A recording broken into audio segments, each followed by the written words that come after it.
file is 1264 NA. May I have your names, please?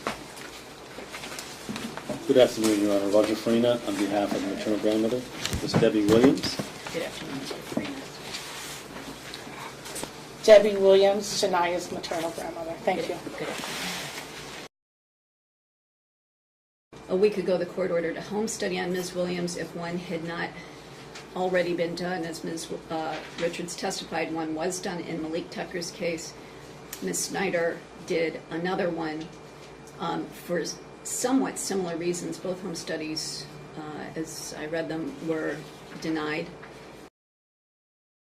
Am I understanding correctly that the only reason why you have found the grandmother inappropriate was because of her inability to communicate with professionals?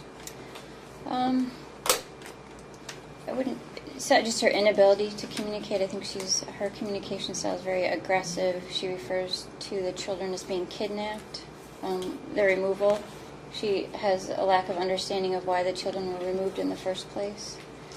When you conducted your home study, did you get an opportunity to actually review her residence? I didn't complete a home study. That was Ms. Schneider. You did for Malik? Oh, the Orchard Children's Services did that. Okay. And did they report to you anything regarding whether her home was suitable? I believe her home was suitable. The physical home? Correct. Yes. Yeah. So your understanding is that there were no issues regarding the actual placement in the home itself, more along the lines with the maternal grandmother and her overall interaction with the child's caregivers. Yes. And as I understand it, because of Sanaya's fairly significant medical needs, and fairly is an understatement, significant medical needs, the plans have been that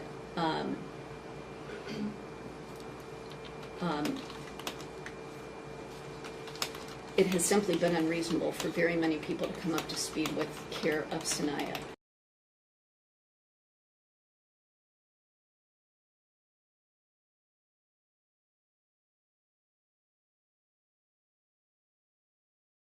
The court wants to make note of a couple of historic issues. One is in case file 92-20898 NA. Chantella Tucker, Mario Tucker, and Joseph Williams were wards of this court after long child protection proceedings, and including a 1993 adjudication. Ms. Williams was found responsible by the court for behavior that included child abuse, erratic and neglectful conduct.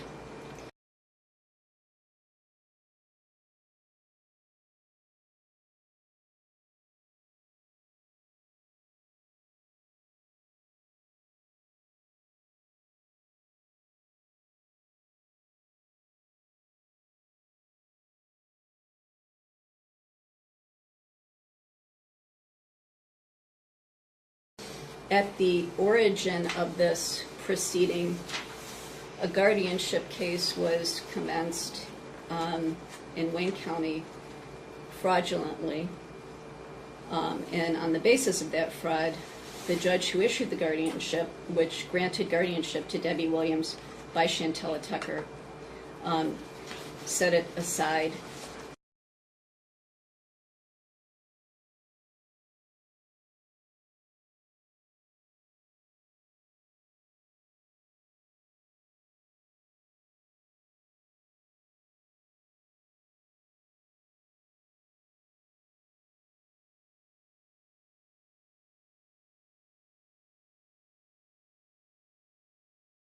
As to placement with Ms. Williams,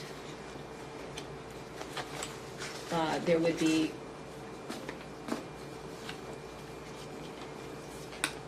two hallmarks that I think would need to be present in order for that to be appropriate.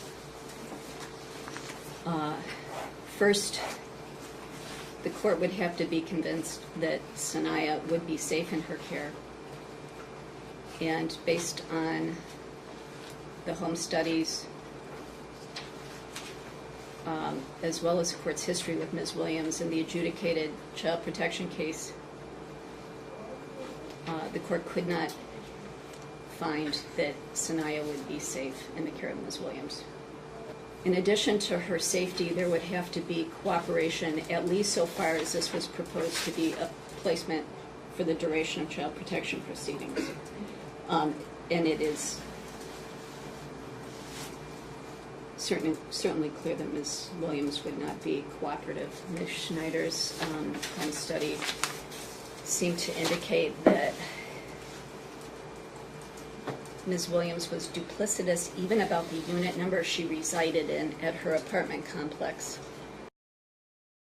And Your Honor, if I could just add, the CASA worker contacted the apartment complex that Ms. Schneider went out to because there was a question about where the grandmother lived. It was ambiguous, and her name does not appear on a lease anywhere. Okay, in the that was my understanding also.